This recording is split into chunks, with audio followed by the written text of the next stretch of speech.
Everyone, so this is a question in front of you. So हम ये discuss करने वाले हैं इस क्वेश्चन के दो आंसर्स। एक को क्यों 6 बैंड्स मिले और एक को क्यों 7 बैंड्स मिले। आखिर ऐसा क्या डिफरेंस होता है जिससे वही एक कैंडिडेट 6 बैंड ले रहा है और दूसरा 7। ऐसे क्या डिफरेंस, ऐसे क्या क्वालिटीज़ होती हैं एक 7 बैंड आंसर में जो उसे 7 बैंड का बनाते हैं। सो आप क्वेश्चन अपने सामने देख सकते हैं।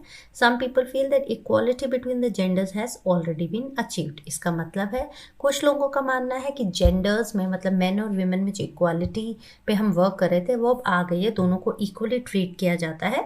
While others believe that there is considerable progress to be made. जबकि कुछ लोगों को लगता है कि नहीं, इक्वालिटी नहीं आई है और अभी भी काफ़ी कुछ करना बाकी है। दैट मीन्स पिक्चर अभी बाकी है। ओके, आगे बढ़ते हैं। Discuss both views and give your own opinion. आपको दोनों व्यूज को डिस्कस करना है और अपना ओपिनियन देना है। तो अब पहले बात करते हैं इस आंसर की जिसका स्कोर 6 बैंड्स है। देखिए 6 बैंड्स मतलब कि आपने हर जगह थोड़ा थोड़ा गड़बड़ किया। दैट मीन्स आपकी ग्रामर में प्रॉब्लम है, वो कैब ऐसा नहीं है कि बहुत गड़बड़ है, लेकिन हाँ ग्रामेटिकल एरर्स हैं, वो कैब उतनी अच्छी नहीं है, स्ट्रक्चर्स में प्रॉब्लम है।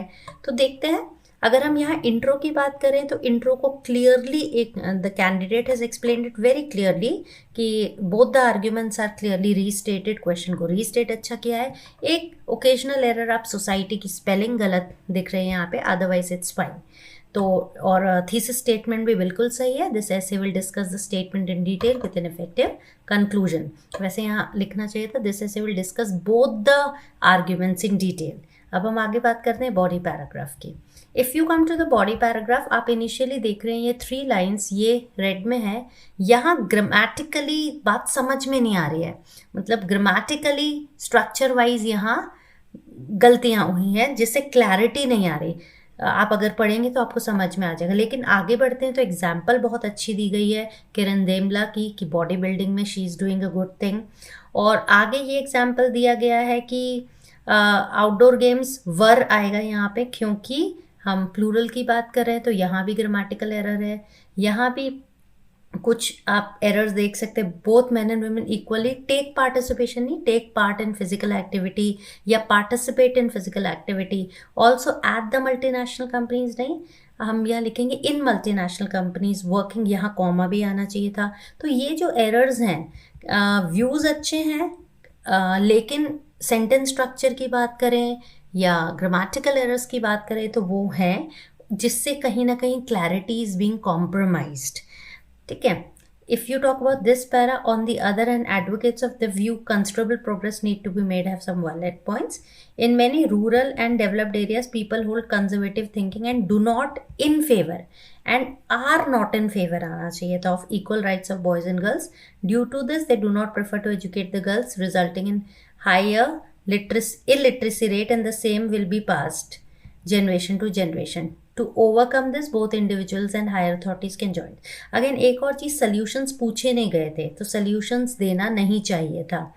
Okay, to sum up all, तो यहाँ जो आपको ये मिस्टेक्स दिख रही हैं और उसके बाद व्यूज़ और बेटर हो सकते थे तो वहाँ कमी रह गई। अब हम डिस्कस करते हैं कंक्लूजन। नॉट बैड, कंक्लूजन भी ठीक है। अब बात करते हैं कि 7 बैंड आंसर के आखिर क्यों आए।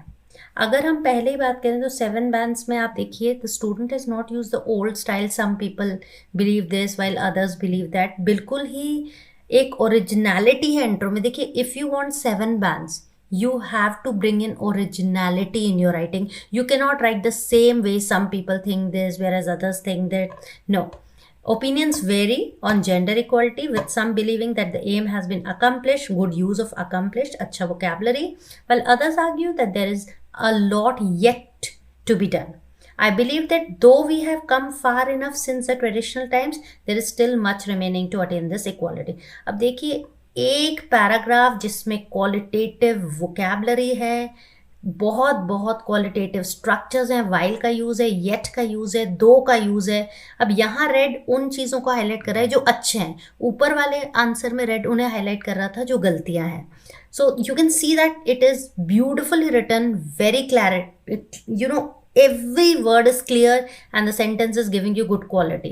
तो ओरिजिनलिटी है। आप नॉर्मली देखते हैं सब स्टूडेंट्स यही लिखते हैं, some people believe this whereas others believe that. 7 के लिए you can't follow that same mugged up structure. अब यहाँ देखिए स्टार्टिंग की भी बात करें, looking back at the previous century, it is quite comforting to realize how much change has occurred in the stereotypes of fixed gender roles. Stereotypes vocab का भी काफ़ी अच्छा यूज़ है, typically का यूज़ women देखिए, और टेंस भी पहले पास्ट टेंस भी यूज़ किया गया है और प्रेजेंट को भी इन्वॉल्व कर रहे हैं. तो variety of tenses is also very important in your IELTS writing, so do take care of that also. Typically उसके were expected to stay at home and do the chores वो क्या भी अच्छे है, मीन्स काम, घर के काम काज. Well men were suppose to be the breadwinners में यहाँ एपोस्ट्रोफेस नहीं आएगा, तो ओकेजनल एरर्स हैं, तभी ये 7 बैंड्स तक रहा, ना कि 7.5 और 8 तक गया. फॉर्चुनेटली सोसाइटी इज इवॉल्व, एक स्पेलिंग एरर भी है. Except women as bread winners and scholars while men could be chefs, tailors. Beautifully examples दिए. नॉर्मली क्या किया जाता है, 6 बैंड का आंसर है तो for example, for instance, to exemplify, ये एक एवरेज स्टूडेंट लिखता है, लेकिन 7 वाला स्टूडेंट वही एग्जाम्पल एक डिफरेंट तरीके से देता है. So that is also the difference. आगे बढ़ते हैं. अनफॉर्चुनेटली कोई भी पुराने type, on the other hand, nevertheless या इस तरह के हाउएवर कॉमन कनेक्टर्स ना यूज कर एक ओरिजिनलिटी जब राइटिंग में आती है तब वो 7 लेता है. The gender ratio is not same which indicate that male and a female child are still not quite considered equal. Moreover the rural areas are still lagging behind. तो अब ये दूसरा पार्ट आ रहा है कि नहीं, सब जगह ये क्वालिटी नहीं आई है. कुछ रूरल एरियाज हैं जहाँ अभी भी वो पिछड़े हुए हैं, they are lagging behind. Vocab का यूज़ अच्छा है, transition is a good word, it is not uncommon, ये फ्रेजेस भी बहुत अच्छे हैं. अनफॉर्चुनेटली का यूज़ भी अच्छा है. For a girl child to be dropped out of education, good use of vocabulary, just to be married away to bear a family. See the combination of the sentence, how beautiful it is written.